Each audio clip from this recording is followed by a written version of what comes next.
Israel believed its skies were among the most protected in the world. 3 defense layers, decades of engineering, billions of dollars. And then a missile appeared that moved so fast, and in such an unexpected way, that the sirens were already losing the race before they even finished sounding. What you are seeing here is not just another Middle East strike update. This is the moment the air defense equation changed. And if you are watching from the United States, this story does not stay in the Middle East. It reaches your own defense stockpiles, your own military planning, and your own future. Stay with this, because the most important part of the story comes at the end. First, we need to understand what was hit. Then we need to understand what was used.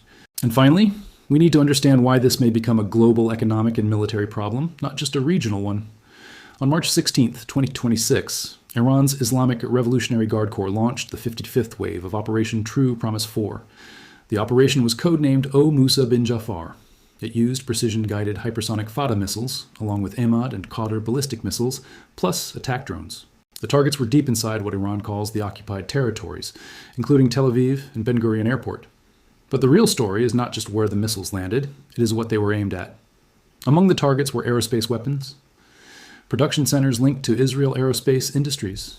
There were also aerial refueling support facilities. And that was only the beginning. The very next wave, Wave 56, struck a strategic missiles storage depot belonging to Rafael Advanced Defense Systems in the north. That detail matters more than most people realize. Rafael is one of the companies behind Iron Dome and David's Sling. Israel Aerospace Industries is one of the core players behind the Aero missile defense system. So Iran was not just firing at military bases or empty ground. Iran was going straight after the factories and depots that build and store the shield itself. That is a completely different kind of attack. This is not just about damage. This is about supply. This is about the ability to replace what gets used. This is about hitting the source while the shield is already under pressure in real time. If you are new here, my name is Visual Report. We break down the conflicts shaping global power. We look at what the weapons actually do, what the strategy really means, and what the mainstream headlines often leave out. If that is the kind of reporting you want in your feed, subscribe now, because this story is still unfolding and the next part gets even more serious. Now, let us go back to the beginning, because this did not happen out of nowhere. On February 28, 2026, the United States and Israel launched a joint military operation against Iran. Iran responded within hours. The IRGC initiated Operation True Promise 4, a massive retaliatory campaign that included ballistic missiles, hypersonic missiles, and Shahed drones. The targets stretched across Israeli military infrastructure in the region and U.S. military installations across the Middle East. This was not the first time Iran had shown its reach. Defense analysts describe Iran's missile force as the largest and most varied in the Middle East. It includes ballistic missiles, cruise missiles, and systems designed to give Tehran reach even without a modern air force. Iranian officials have long treated the missile program as the backbone of deterrence. That is partly because Iran's air force still relies on older aircraft. So when the bombs started falling on Iran, Tehran did not wait. It answered with the one thing it had spent decades preparing. It fired back. And now we reach the part that becomes technically terrifying. The weapon at the center of Wave 55 was the Fata series missile. Not just the original version, but the upgraded version that changes the entire battlefield logic. The Fata 2 uses a hypersonic glide vehicle rather than a standard ballistic re-entry vehicle. That means it can maneuver in pitch and yaw. It can sustain extremely high speeds during re-entry, and it can approach from angles that defenders were not built to expect. In plain English, a normal ballistic missile follows a predictable arc. You can calculate it, you can anticipate it, you can try to intercept it. A hypersonic glide vehicle does something different. It does not just fall, it glides. It shifts, it changes altitude. It behaves in ways that existing air defense systems were never designed around. The Fata 2 was first used in combat on February 28, 2026. It is Iran's only missile equipped with a true hypersonic gliding warhead. And according to defense assessments, that creates extreme challenges for U.S. and Israeli air defense systems. Here is the number that should stop you cold. Iran's newest hypersonic missile reportedly took 4 minutes and 20 seconds to travel from launch to central Israel. Israel's missile alert system requires about 6 minutes to complete its warning cycle. That means the missile arrives before the warning system finishes. In other words, the siren can sound after impact, not before it. Think about what that means for a person standing in Tel Aviv. You hear the alert, you start moving, and the explosion has already happened. That is not just a tactical problem, that is a psychological shock. It means the system that kept people safe for years is being outrun by one specific class of weapon. Now let us talk about why the current defense layers struggle so much. Iron Dome is the lower layer. It is designed mainly for short-range rockets and artillery projectiles. It is not built for long-range ballistic missiles launched from Iran. David's sling sits in the middle tier. It is intended to intercept medium-range rockets and cruise missiles, but it is not optimized for long-range ballistic missile interception either. That leaves the Arrow system as the key anti-ballistic layer. And even there, the problem remains. Arrow was built to intercept threats that follow a more predictable ballistic path at high altitude. The Fighter II glides below that expected envelope. Arrow 3 is designed for targets above 100 kilometers. The Fighter II reportedly operates far lower. David's sling is optimized for threats in a different speed range. The Fighter II reaches Mach 15. So you have one system designed for one kind of threat, and one missile engineered to fly outside the zone where that system is most effective. That is not random. That is deliberate engineering. It is the result of years of planning aimed at one goal: make the shield fail. Even Rafael's own leadership had already been warning about this shift. In August 2025, Yuval Basesi, vice president at Rafael Advanced Defense Systems, said Iran's hypersonic program had forced the company and the IDF to rethink missile defense. He warned that hypersonic weapons open a new era in air defense. He also said traditional approaches could no longer be relied upon in the same way. That warning came before these March 2026 strikes. And now those same hypersonic weapons are hitting facilities linked to the company that helped build the shield. That is the kind of detail that changes how this war is understood. Now comes the stockpile crisis. This is where the story stops being only about Israel and becomes a direct issue for the United States. Israel reportedly informed Washington that it is running critically low on ballistic missile interceptors. The strain is not sudden. It has been building over time. Israel reportedly entered the current war already low on interceptors after last summer's conflict with Iran. The U.S. has known for months that Israel's capacity was being stretched. One American official said this shortage was expected. Officials also emphasized that Israel's air defenses, while advanced, are not hermetic. They are powerful, but they are not magical. Iran's use of cluster munitions may have made the depletion worse. That forces systems like Iron Dome and David's sling to expend interceptors on multiple submunitions.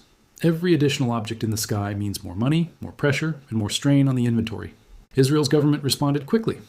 Within hours of the report, it approved an emergency allocation of roughly $826 million for urgent defense procurement. That is not the kind of move a government makes casually. That is what happens when the pressure is real enough to demand immediate financial action. But the IDF pushed back on the shortage narrative. According to Israeli officials, the stockpile remains sufficient. They said interceptor supplies are continuously replenished through around-the-clock production in Israel and abroad. One official even suggested the report may have been planted by Iran or an ally. So now there are two versions of reality. U.S. officials are telling journalists the strain is real. Israeli officials are saying the shortage story may be disinformation. Both things can be true in part. There can be real pressure on the stockpile, and there can also be a strategic effort to exploit that pressure psychologically. That is how modern warfare works now. It is not only missiles. It is perception. It is economics. It is exhaustion. It is the slow tightening of a noose around the supply chain. Here is what is not disputed. Each Arrow interceptor costs about $3 million to $3.5 million. A David Sling interceptor is around $1 million per round. Patriot interceptors can cost around $4 million. THAAD interceptors can reach roughly $12 million each. A Shahed drone can cost only around $50,000 to produce. That is the economic asymmetry at the heart of the war. Iran launches a cheap drone. Israel fires a $1 million interceptor. Iran launches another cheap drone. Israel fires again. Repeat that across wave after wave, and the math begins to matter as much as the battlefield. This is why stockpile management is now a strategic weapon. It is not a side issue. It is the fight. And Iran knows exactly what that means. The 55th wave targeted aerospace weapons production centers linked to Israel Aerospace Industries and aerial refueling support facilities. The 56th wave hit a Rafael missile storage depot. These were not random choices. These were calculated strikes against the industrial backbone of Israeli air defense. And they came at the exact moment that backbone was under maximum stress. Think about the next few weeks. Every interceptor Israel launches is one that has to be replaced. Every delay at a production facility widens the gap between demand and supply. Every strike on a depot or factory makes the recovery slower. And the Fighter II is designed to keep flying through whatever interceptors remain. Now zoom out to the American dimension. Last June, the U.S. fired more than 150 THAAD interceptors during the 12-day war with Iran. That may have been around a quarter of the U.S. inventory at the time. The U.S. is also believed to have spent around $2.4 billion worth of Patriot interceptors in just the first 5 days of this war. And that does not even include the strain caused by Ukraine. It does not include the munitions used against the Houthis in Yemen. It does not include the broader pressure on U.S. stockpiles that has been building for years. That is why Washington is now pushing defense contractors harder. The Trump administration announced plans to meet executives from major U.S. defense firms to accelerate weapons production. The problem is that manufacturing these interceptors is not simple. Precision components are needed. Specialized supply chains are needed. Testing is needed. Skilled labor is needed. You cannot just flip a switch and double output overnight. The industrial base was built over years. It cannot be expanded on wartime timescales without massive prior investment. According to a senior fellow at the Stimson Center, the U.S. and its allies are using munitions faster than they can replace them. That is a serious warning, because once stockpiles are drained, the problem becomes not only tactical, but industrial. And this is where the FATA-2 creates an even deeper problem. Even if Israel and the United States had unlimited interceptors, the missile still creates a category challenge. It is not only consuming stockpiles, it is flying past the assumptions those stockpiles were built on. Iranian sources claim some Fatah-2 missiles and attack drones penetrated US-made THAAD systems deployed in Israel during strikes on March 5th. They also claimed the missiles struck high-value targets. A Chinese research paper has suggested that the speed, maneuverability, and flight profile of hypersonic weapons make them particularly difficult for existing US missile defenses to intercept. Now, step back and look at the target selection again. Rafael and Israel Aerospace Industries were not chosen by accident. This is a message. The message is that no part of Israel's defense ecosystem is safe. Not the airbase, not the command center, not the shelter, not the factory making the interceptors, not even the storage depot holding the missiles. Iran is trying to prove that the idea of a protected rear area no longer exists. When a hypersonic missile arrives before the warning cycle ends, that message becomes even louder. By the 10th day of the war, Iranian missile and drone attacks had dropped by more than 90%.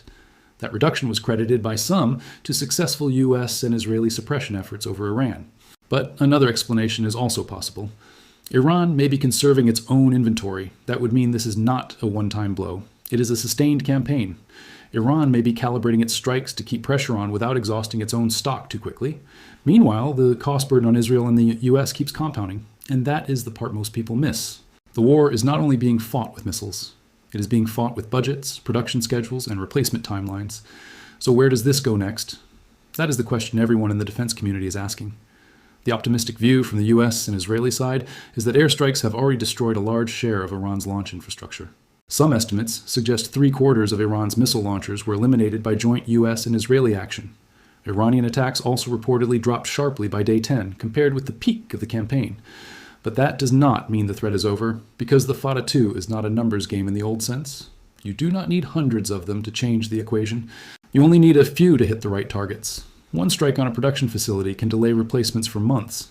One strike on a depot can remove stockpiled interceptors permanently. That is why the math still favors the attacker when the weapon is fast enough, precise enough, and hard enough to track. The broader implications for the Middle East are enormous. Every country watching this conflict is studying it closely. They are asking whether multi-billion-dollar air defense networks can really survive sustained hypersonic attack.